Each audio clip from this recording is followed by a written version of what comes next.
A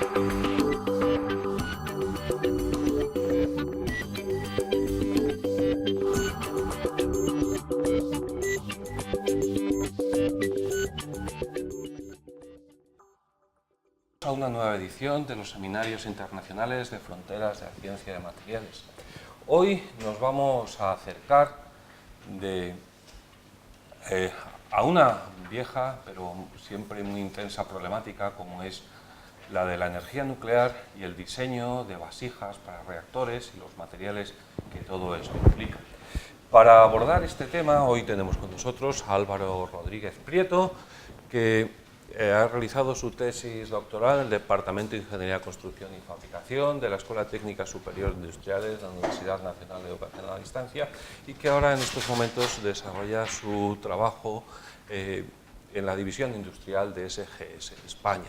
Él nos va a hablar del nuevo enfoque para el análisis de requisitos tecnológicos de materiales empleados en la construcción de vasijas de reactores nucleares.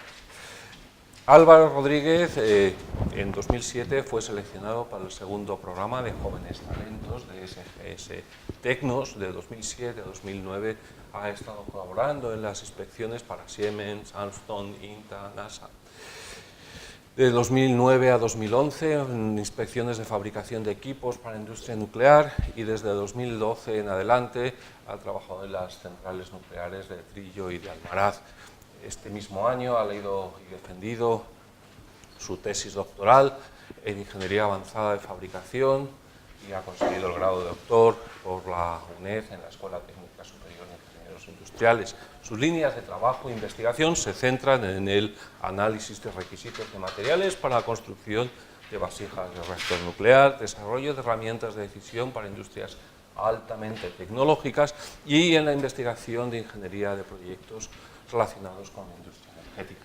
Como veis, todo ello es un campo muy tecnológico, muy candente, por muchas implicaciones que tiene, pero a la vez que es nuestro propio futuro, ya que la energía es esencial para el desarrollo del ser humano y este es uno de los campos que puede servir de un gran apoyo durante esta transición que según muchos y yo mismo ya se ha iniciado desde los combustibles fósiles tradicionales a las nuevas energías regenerables y reutilizables. Bueno, yo no os robo más tiempo, os dejo con nuestro amigo Álvaro. Muchísimas gracias por venir. Muchas gracias. Muchísimas gracias por estar aquí, bienvenido y el tiempo es tuyo. Muchas gracias. Bueno, pues como bien comentaba el profesor Pastor, voy a comentar voy a dar una ponencia sobre la investigación que hemos realizado en el Departamento de Ingeniería de Construcción y Fabricación de la Universidad Nacional de Educación a Distancia. Os voy a hablar sobre un nuevo enfoque para análisis de requisitos tecnológicos de materiales que se emplean en la construcción o en la fabricación de vasijas de reactor nuclear. Bueno, para comenzar os voy a presentar los distintos puntos de la ponencia.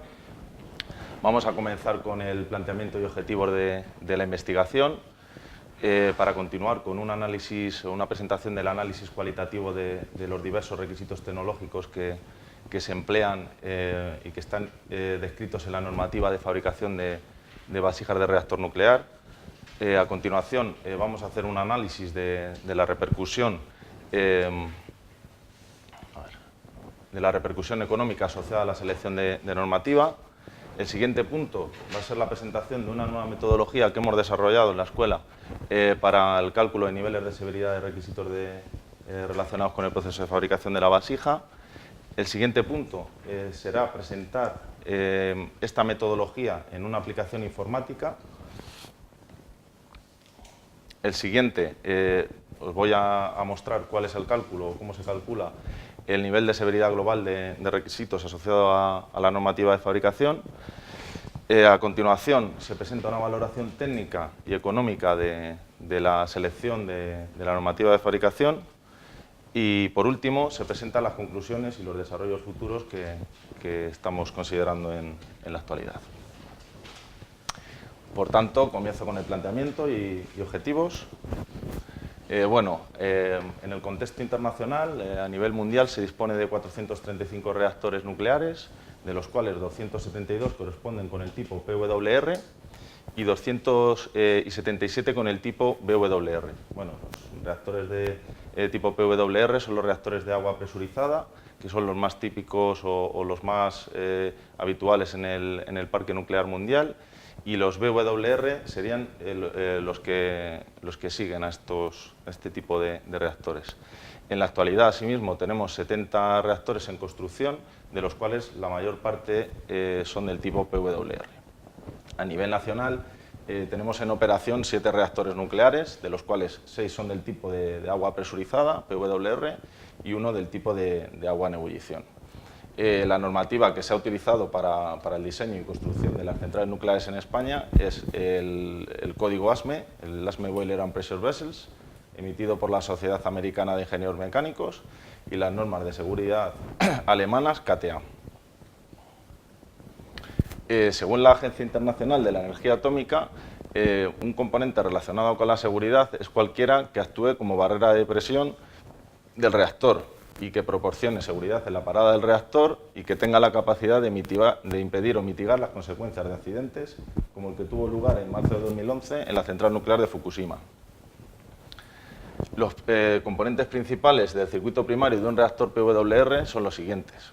Serían las bombas principales, que son las que permiten que haya un flujo constante de fluido refrigerante o de agente moderador de la reacción de fisión, los generadores de vapor, el presurizador, que sería el componente característico de este tipo de centrales, que es el que mantiene la presión suficiente en el circuito para que no entre en ebullición el agua, y luego la vasija del reactor, que sería el componente estructural más importante del circuito primario, ya que alberga al reactor nuclear. La vasija del reactor se construye principalmente a partir de aceros aleados del tipo manganeso, molibdeno, níquel, templados y revenidos. Los procesos de obtención de estos materiales son mediante forja, para las tapas, boquillas de entrada y penetraciones, y para el resto del recipiente a presión se obtiene el material mediante proceso de laminado.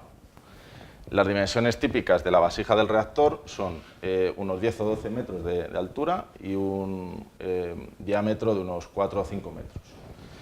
El material se recubre internamente de varias capas de acero inoxidable austenítico a fin de proteger el material, el acero ferrítico, de la corrosión que se produce, ya que el agente moderador de la reacción, que está formado por agua y ácido bórico, no sea capaz de provocar corrosión en el material de la envolvente. Las dimensiones, el espesor del material de la vasija, para que os hagáis una idea, que es bastante grande, son 25 centímetros de grosor.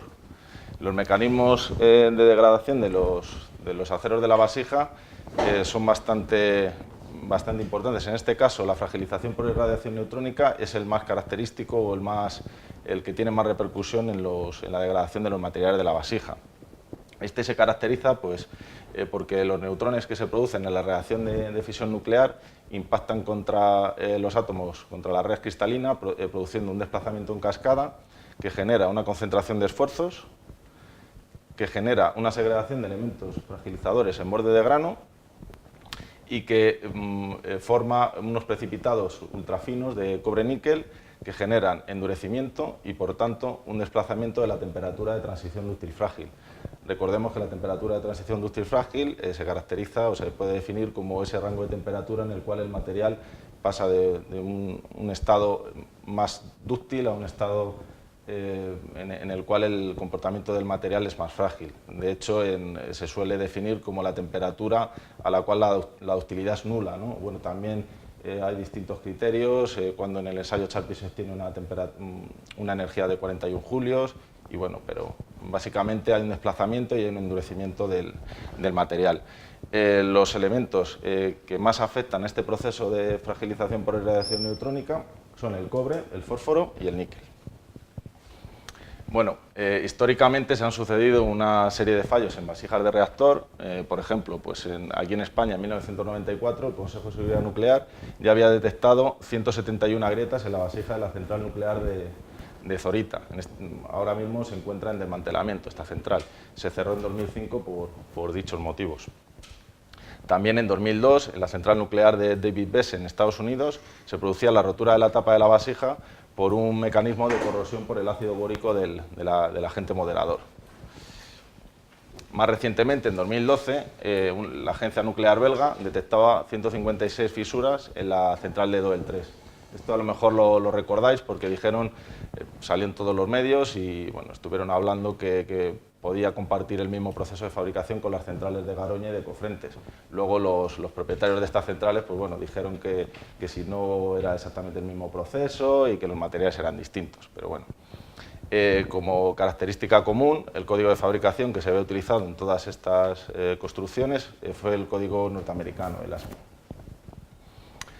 Esta diapositiva pues, muestra el planteamiento de la investigación en función de la regulación actual, por entender un poco de dónde surgen los requisitos y poder ver un poco cuáles son las diferencias. Bueno, en el caso en España tenemos el Consejo de Seguridad Nuclear, que es el organismo que regula todas las actividades, todo el diseño y explotación de las centrales nucleares en España. El Consejo exige que se cumpla la reglamentación nacional, así como la regulación o la reglamentación impuesta por el país de origen de la tecnología del reactor. En este caso, tenemos centrales nucleares en España que están diseñadas con el código ASME, es decir, el origen de la tecnología es de Estados Unidos, es Westinghouse o General Electric, y también tenemos una central, que es la central nuclear de Trillo, que es de tecnología Siemens, y está diseñada bajo las normas de seguridad CATEA. El empleo de unas normas, o sea, del código ASME o de las normas CATEA, implica la aplicación de unas especificaciones de materiales distintas. Estas especificaciones se consideran equivalentes.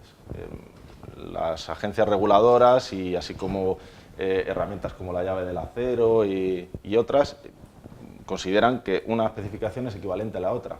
No obstante, los requisitos que están descritos en cada una de las especificaciones son disimilares y presentan diferencias bastante sustanciales. De hecho, como ejemplo, aunque luego entraremos un poco más en detalle, los límites que han marcado ciertos trabajos experimentales que se han publicado en revistas muy prestigiosas como el Lunar Nuclear Materials o los ASTM Special Technical Publications, también presentados en congresos de la Nuclear Regulatory Commission y otros importantes congresos de la Agencia Internacional de Energía Atómica, indican que esos límites son distintos de los límites que se han marcado en las normativas de fabricación. Como ejemplo, comentaba antes que el cobre y el fósforo eran muy importantes para los mecanismos de fragilización por irradiación neutrónica. De hecho, en este caso, ciertos trabajos que luego han sido corroborados y confirmados con el tiempo y que han marcado ciertos límites experimentales en unas condiciones de ensayo que son similares a las condiciones de operación de los reactores nucleares y que están incluso incluidas en las normativas de programas de vigilancia, han marcado un límite para el cobre máximo del 0,1%, mientras que, por ejemplo, el requisito general del código ASME asciende hasta el 0,2%. Bueno, se ha demostrado que valores superiores al 0,1% pueden producir un deterioro de las propiedades mecánicas. Asimismo, para el fósforo, también ciertos trabajos experimentales han marcado límites inferiores a los límites de la normativa. Esto, de todas maneras, quería enseñarlo un poco antes, pero vamos a entrar en detalle más adelante. Bueno, pues por hacer un poco un compendio de lo que estábamos viendo, la situación actual es que hay requisitos especificados en normativas consideradas como equivalentes que presentan sustanciales divergencias.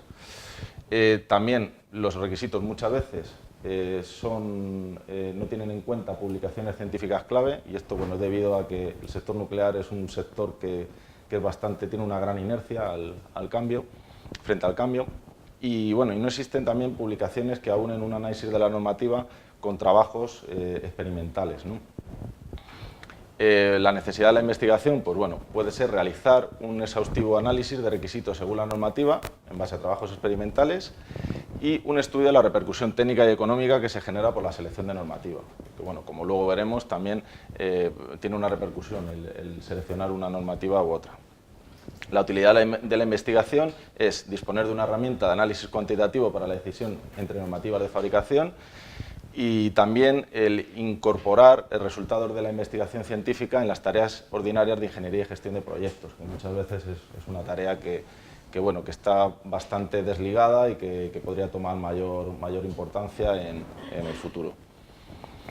Los objetivos de la investigación, por tanto, son hacer un análisis de los requisitos tecnológicos y su repercusión, análisis en función de trabajos experimentales clave, estudio de la repercusión generada por la selección de la normativa ASME y de la normativa KTA, el desarrollo e implementación de una nueva metodología basada en niveles de severidad de requisitos, que luego explicaremos exactamente en qué consiste.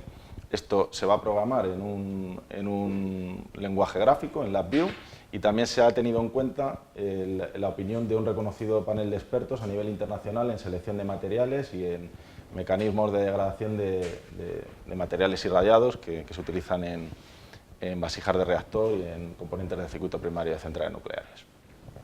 Por último, haremos una evaluación integrada de la funcionalidad técnico y económica de cada normativa mediante el método del análisis del valor.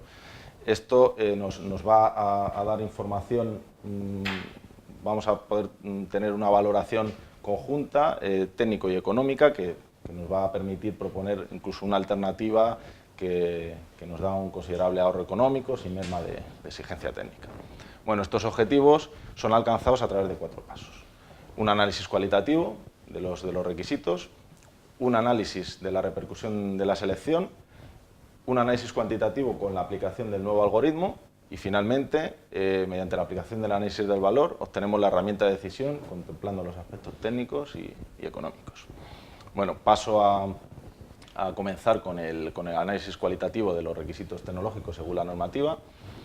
En este caso, los materiales que se han analizado, bueno, son los materiales que comentaba en la diapositiva de la vasija: material forjado, material laminado, que esto es lo que habitualmente se suele llamar el material del envolvente, y luego el material del recubrimiento, o cladding, también se llama en terminología anglosajona, que es el que se utiliza para prevenir de la corrosión el material de la vasija. La evaluación de requisitos se hace en función de parámetros base, como serían el límite según ciertas publicaciones científicas o la relación también entre los límites de normativas. Se han definido lo que se llamaría sus requisitos químicos para el desarrollo de la metodología. Estos serían los porcentajes en elementos de aleación e impurezas. Luego ya veremos detenidamente los más importantes. Y lo que se han definido como sus requisitos mecánicos. Estos serían los requisitos fundamentalmente obtenidos del ensayo de tracción del material: resistencia última, el yield point, el módulo de Young, el alargamiento a la fractura. Entonces, voy a comenzar con el análisis de requisitos químicos del material del envolvente, tanto el material forjado como laminado. Voy a comenzar con los 3 más importantes, que son el cobre, el fósforo y el níquel, y comienzo con el cobre. Bueno, aquí podemos observar como los requisitos del código ASME para análisis de colada de producto. El tema de colada de producto, bueno, pues sería exactamente, estos son definiciones que marcan los códigos. El producto se referiría a hacer un análisis ya cuando el producto está terminado, después de sufrir todos los tratamientos térmicos y todos los procesos de obtención, y el análisis de colada sería directamente desde la cuchara de colada. Y en este caso, el código ASME limita el contenido máximo al 0,2%, mientras que la KTA, como veis, al 0,12%. Hay una diferencia sustancial. La KTA, asimismo, tiene una limitación a mayor, ¿no? una limitación más restrictiva, que es que en la zona de máximo flujo neutrónico se limita a 0,1%. Luego veremos que esto ahora tiene importancia por los límites que se han tenido en cuenta en los trabajos experimentales. Experimentalmente, contenidos superiores al 0,1% de cobre forman precipitados ricos en cobre, que son responsables del endurecimiento por irradiación en este tipo de materiales. Por lo tanto, los límites expuestos tanto por el código ASME como por la normativa KTA no serían en este caso suficientes, excepto para la zona de máximo flujo neutrónico de la KTA. Para el fósforo, bueno, los requisitos vemos que son bastante disimilares también. Para colada de producto 0,025 para ASME, 0,012 a la mitad para KTA, y pudiendo alcanzar hasta un valor de 0,015 si el inspector de la agencia autorizada lo autoriza en este caso. Esto quería mostrároslo porque son consideraciones un poco a veces subjetivas que tiene la normativa, que por la decisión de un propio inspector en un momento dado, el que está realizando la inspección de servicios, si él decide que por datos de diseño, por espesores y demás, se puede tener un porcentaje mayor, se puede aumentar, ¿no? Experimentalmente, bueno, se ha demostrado que contenidos superiores al 0,02% afectan de manera negativa las propiedades mecánicas del material. Aumenta la fragilidad del material a temperaturas más elevadas, ¿vale? Entonces, en este caso, el requisito de ASME pues no sería suficiente, superaría este umbral del 0,02%, mientras que el requisito de KTA sí sería suficiente. En relación al níquel, bueno, la diferencia del níquel es que este sí es un elemento de aleación y no una impureza, como en el caso del cobre y del fósforo en el acero. Lo único que el níquel, se ha demostrado que en este tipo de aceros hay que limitarlo superiormente también, porque puede tener una repercusión porque aumenta la acción de los precipitados de cobre. En este caso, porcentajes superiores al 1% tienen efectos sobre las propiedades mecánicas, ¿vale? Es importante destacar que la normativa ASME permite valores hasta el 1,03% según las variaciones permisibles de la STMA 788, que es una norma que permite o da unos límites superiores porcentualmente a lo que marcan las propias especificaciones de ASME.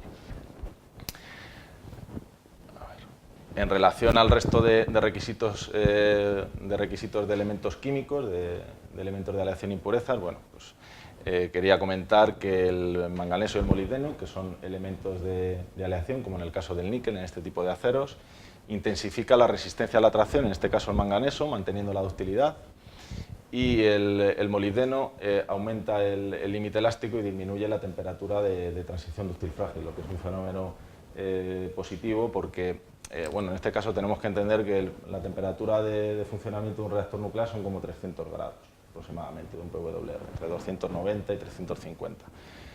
Claro, ese material antes de ser irradiado a 300 grados tiene un comportamiento dúctil.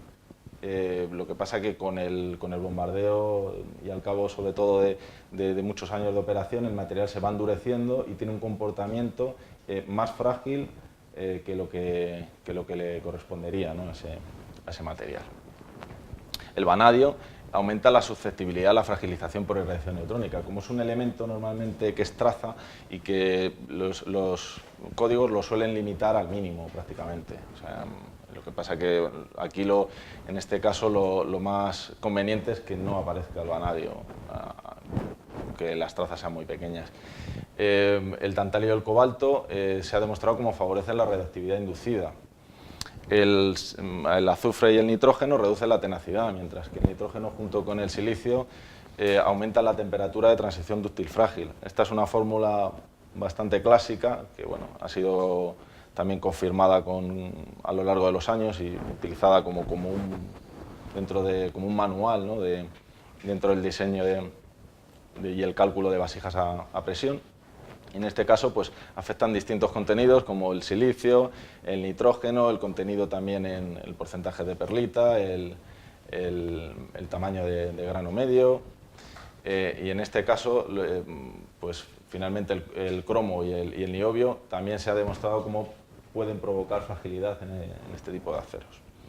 En relación a los requisitos mecánicos, bueno, se ha demostrado pues, como una resistencia máxima a tracción en este tipo de materiales es conveniente para compensar el efecto de tensiones térmicas o distorsiones térmicas que se establecen en el proceso de fabricación al ser materiales grandes espesores, ¿no? También dentro de los límites establecidos, y esto lo indico un poco porque bueno, un aumento grande del límite elástico produce un endurecimiento, lógicamente, pero en este caso, dentro de los límites establecidos, luego lo veremos con el tema de los factores estructurales, asegura que no haya deformación plástica, ¿no? También un módulo de elasticidad elevado supone deformaciones menores para esfuerzos constantes, ¿no? Así como un alargamiento a la fractura mayor asegura pues, una mayor tenacidad. Este hecho es positivo para este tipo de materiales, ya que son materiales que tienden a endurecerse con la radiación neutrónica, pues un adecuado un adecuado comportamiento dúctil es importante. En la investigación, bueno, se han hecho una serie de verificaciones con respecto a la teoría de esfuerzos de membrana, cálculos de tensión componente longitudinal y transversal de recipientes sometidos a presión interna, con los datos de diseño habituales de centrales PWR, y bueno, se han comprobado los factores de seguridad estructural de acuerdo con las limitaciones o con los criterios de aceptación tanto del código ASME como de la normativa CATEA. Y en este caso, bueno, están suficientemente por debajo, los de la envolvente por debajo de 2/3 del límite elástico, que es normalmente un factor que se suele utilizar mucho en ingeniería y en este caso el código ASME y la CATEA lo aplican. Y para el del recubrimiento, el criterio, que es un poco menos restrictivo, alcanza hasta, pues, están por debajo del 90%, pero bueno, el criterio es bastante mayor. Como discusión de resultados del análisis de requisitos mecánicos, se ha podido comprobar cómo los materiales forjados tienen un comportamiento o presentan o requieren una resistencia mecánica mayor que los materiales laminados. En este caso, por ejemplo, la relación entre el límite elástico, resistencia máxima a tracción para el material ASME es de 0,73 y de 0,69 para CATEA. Una relación alta supone un comportamiento mecánico o unas propiedades mecánicas mayores. En este caso, el material que requiere una resistencia máxima a tracción mayor es el SA508, por lo tanto es el que es más conveniente para compensar distorsiones térmicas. En relación a los requisitos de ductilidad, los materiales DIN son los que tienen o requieren mejores propiedades, un comportamiento dúctil mayor, y esto es conveniente para compensar el endurecimiento por irradiación electrónica. En el caso de los materiales del recubrimiento de la vasija, los requisitos químicos presentan diferencias menores, ¿no? En este caso se han comparado los materiales que están especificados por AISI, por el Instituto Americano del Hierro y del Acero, y por las normas DIN, ¿no? Que son las que indica tanto el código ASME como la normativa CATEA. No obstante, hay una relación entre el contenido en ferrita delta en los aceros inoxidables austeníticos y la fragilización y el comportamiento de la fisuración en caliente. Entonces, bueno, existen diversos diagramas de estimación del contenido en ferrita delta de acuerdo con el cromo equivalente y con níquel equivalente. Bueno, me gustaría indicar que estas fórmulas dependen de los autores. Por ejemplo, existen otros diagramas, como el diagrama de Scheffler o el diagrama de Delon, que son distintos, y la formulación también, el cálculo de cromo equivalente y níquel equivalente es distinto.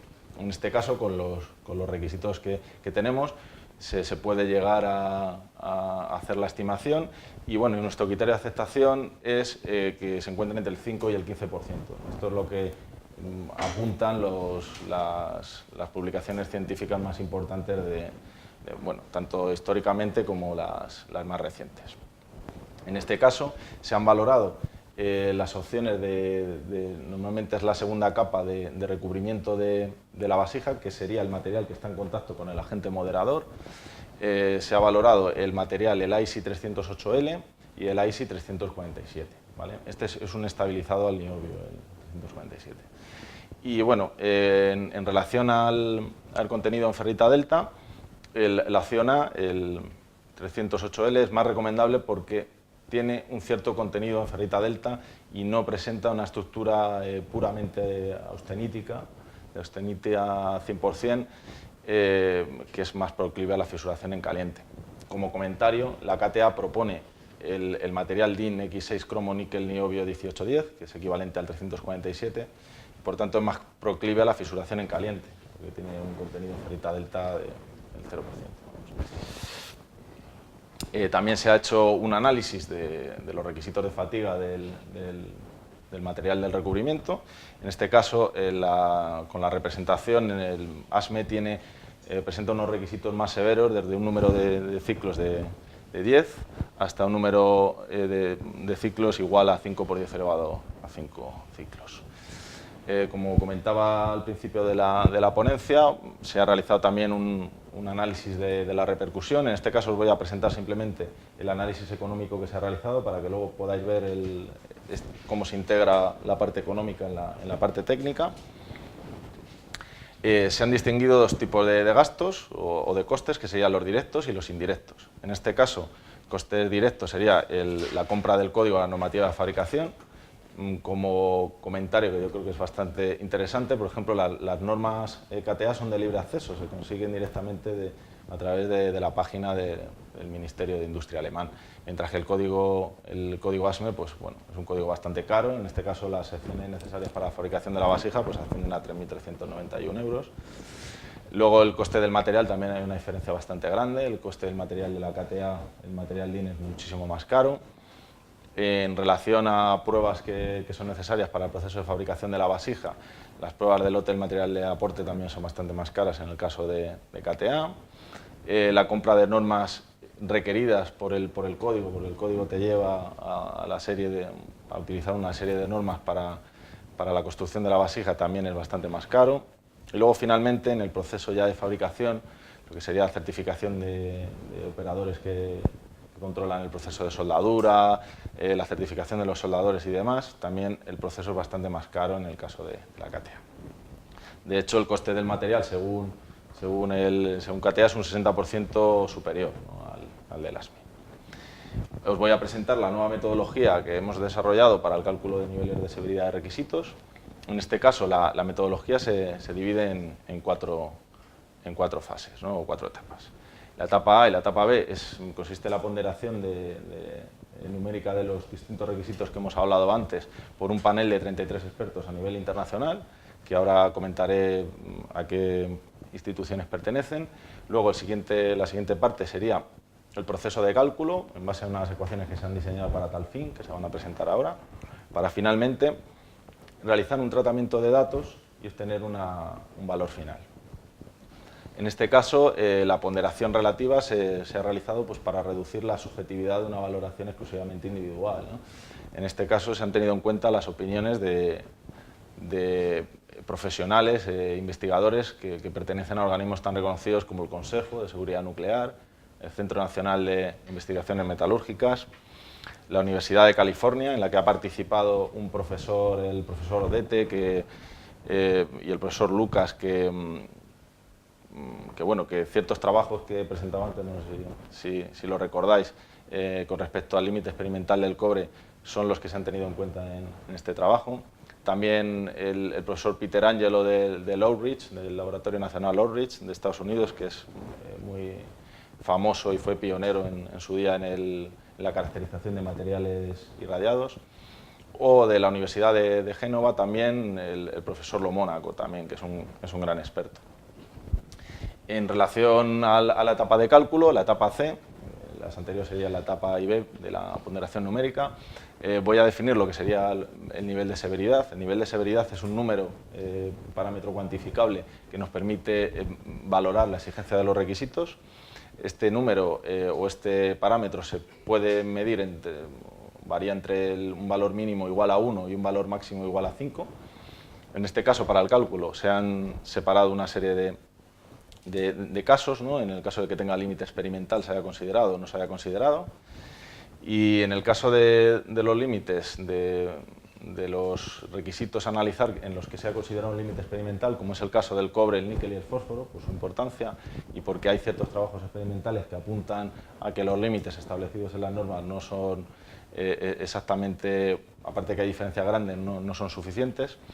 En este caso se asignan los niveles de severidad por tramos, ¿no? De tal manera que si el límite de la normativa, el límite del código, es mayor o igual al límite de experimental indicado en el trabajo, o ese requisito no está especificado, el nivel de severidad es mínimo, es igual a 1. Luego, si se encuentra entre el 90% y el 100%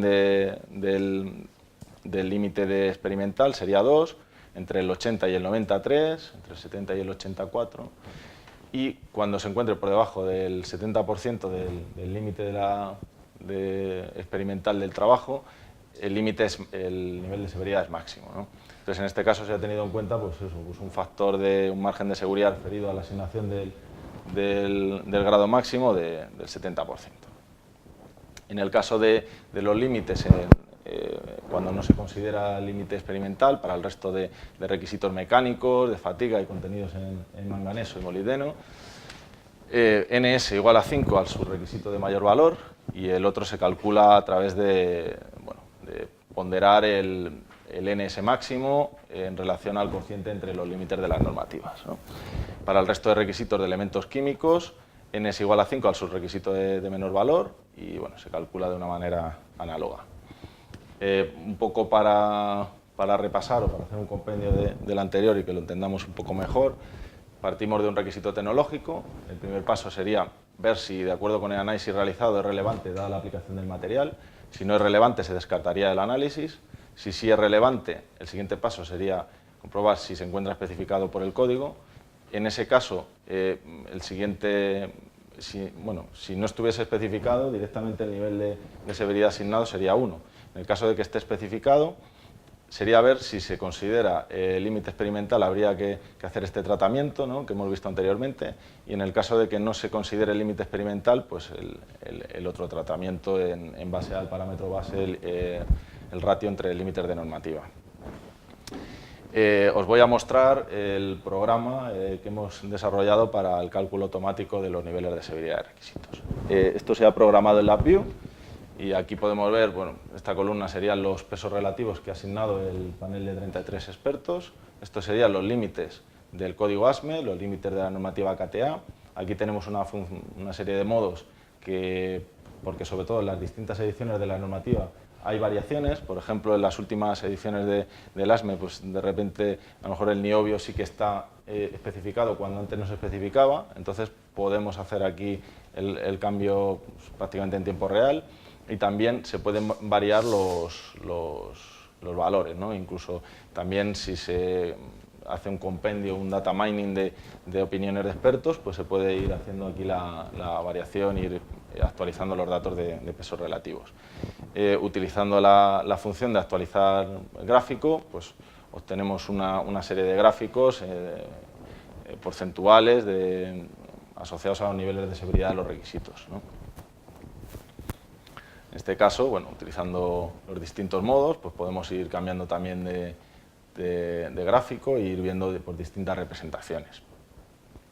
Por tanto, bueno, de acuerdo con los datos obtenidos, pues se ha podido llegar a una serie de... Estos serían los cálculos globales del proceso anterior, tanto para el material forjado, requisitos químicos, mecánicos, material laminado, químicos y mecánicos, y el material de recubrimiento, mecánicos y de fatiga, porque los químicos tienen una diferencia poco representativa y al final se sacaron un poco de la valoración global porque no aporta esa diferencia, ¿no? Y utilizando los pesos relativos asignados por el panel de expertos, se ha llegado al siguiente resultado, ¿no? La KTA presenta un nivel de severidad global de 4,26 frente a 3,65 del ASME, y también con un intervalo de variabilidad que se ha calculado automáticamente con el programa LabVIEW en base a las condiciones, a la hipótesis de partida y a la subjetividad del proceso de valoración, el proceso de ponderación numérica. Este sería el perfil del nivel de severidad para los distintos tipos de requisitos que se han analizado. El químico del material forjado, el mecánico del material forjado, químico del laminado, mecánico del laminado, mecánico del recubrimiento y fatiga del recubrimiento. En este caso, los requisitos, el perfil del nivel de severidad de la KTA es superior para el material de la envolvente, para el material forjado y laminado, mientras que para el material del recubrimiento el nivel de severidad es superior para el código ASME. En relación a los tres subgrupos de requisitos analizados, los requisitos químicos, mecánicos y de fatiga, bueno, tanto para los requisitos químicos como mecánicos el perfil de la KTA es superior, mientras que el perfil en el caso de los requisitos de fatiga es superior para el código ASME. Finalmente, se realiza una valoración técnica y económica integrada de lo que hemos estado viendo. Bueno, se ha utilizado el método del análisis del valor, para ello se han diseñado una serie de ecuaciones.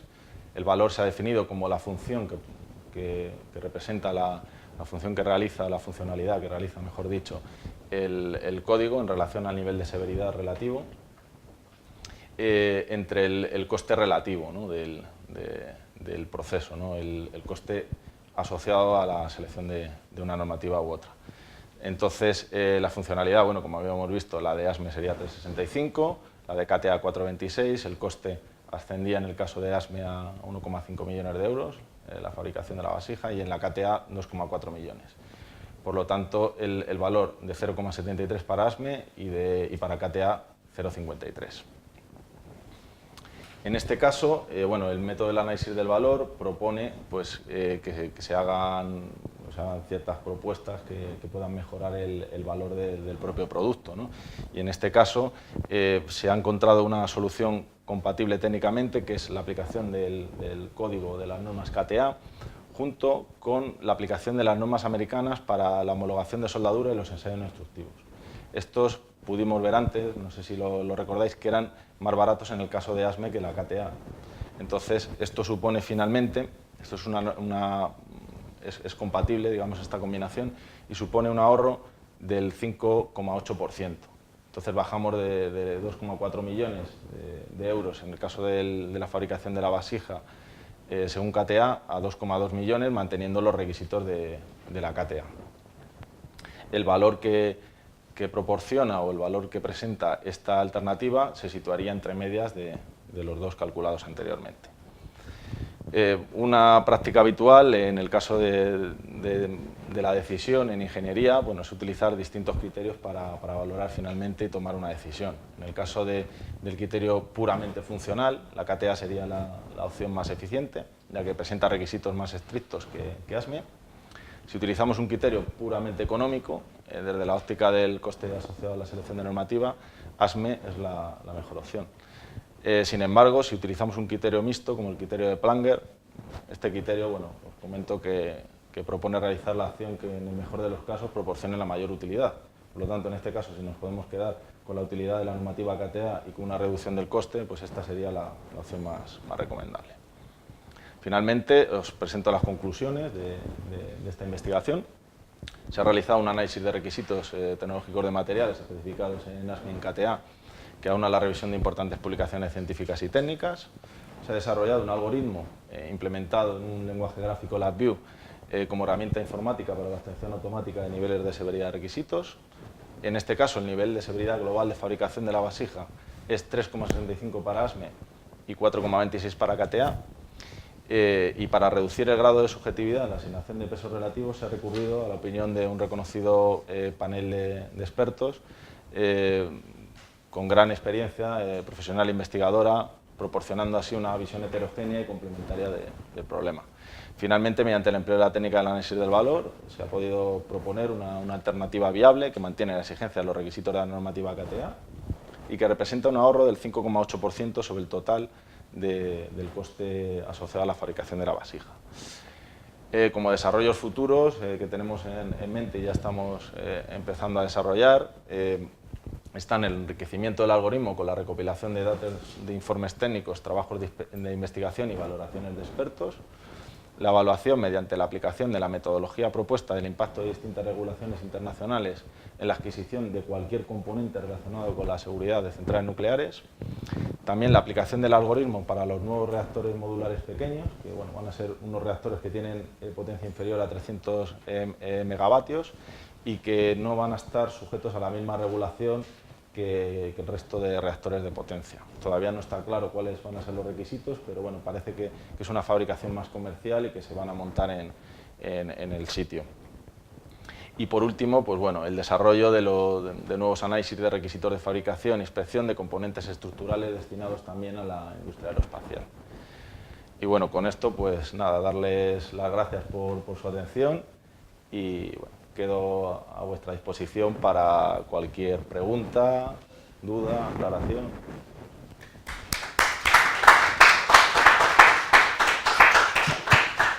Muchísimas gracias, Muchas gracias, Álvaro, por esta charla y por mostrarnos un mundo de la seguridad nuclear muy interesante y muy importante. Entonces tenemos ahora tiempo para alguna pregunta, si os animáis. Perdona que te paso el micrófono. Perdona un momento, disculpa un momento. Pasamos el micrófono. Sí, para que se escuche mejor.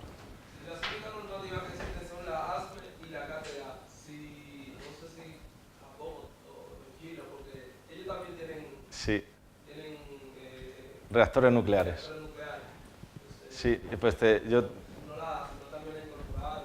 Sí, te comento, o sea, básicamente, o sea, la primera normativa que hubo nuclear, porque es el código más veterano, ¿no? Es el código ASME. ¿Vale? Lo que pasa que luego han ido surgiendo otra serie de reglamentaciones y de códigos de fabricación que, si bien están basados en el código ASME, muchos de ellos, por ejemplo, existe también el JSME, que es el Japanese Society of Mechanical Engineers, en lugar de American. Es muy parecido al ASME. Luego hay otros que son un poco distintos, como por ejemplo el código en Francia se utiliza el código RCC, MR, que es un código también de fabricación que ese sí es distinto, y de hecho las últimas ediciones van más encaminadas a la fabricación de reactores de fusión, divertores y este tipo de componentes más avanzados. Pero sí existen otro tipo de códigos. También hay un código ruso que tiene un nombre muy raro que no voy a intentar decir. Y bueno, sí existen otro tipo de códigos, pero aquí en España, ahora mismo los que se han utilizado para el diseño y construcción de las centrales son el ASME y la KTA. Nada. ¿Alguna otra pregunta? ¿Os animáis? Bueno, tú que has estudiado mucho todos estos códigos, podemos estar seguros. Yo creo que todos están preguntando esto, pero nadie lo dice. Sí, ¿verdad? Yo supongo la respuesta es así, porque llevamos muchísimos años de esto, pero ¿qué mensaje podías decir al ego en la materia transmitir acerca de la seguridad? Decir, oye, si es mejor el alemán, pero sin embargo el otro es más barato, las empresas van a tratar de utilizar el más barato. Sí. Bueno, en todos los casos, los criterios de seguridad, en principio, son todos suficientes, están muy sobredimensionados.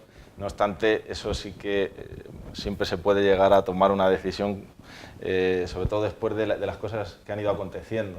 En el caso, por ejemplo, del accidente de Fukushima, salieron una serie de instrucciones técnicas que el Consejo de Seguridad Nuclear obliga a que los operadores, a que las centrales las tengan en cuenta, que antes no se tenían en cuenta. O sea, siempre estamos con unos requisitos muy altos, pero que siempre se pueden mayorar, y en este caso se están mayorando. O sea, tampoco hay que quedarse con la idea de que esos factores de seguridad tan grandes no quiere decir que no haya que realizar una revisión de esos criterios, ¿no?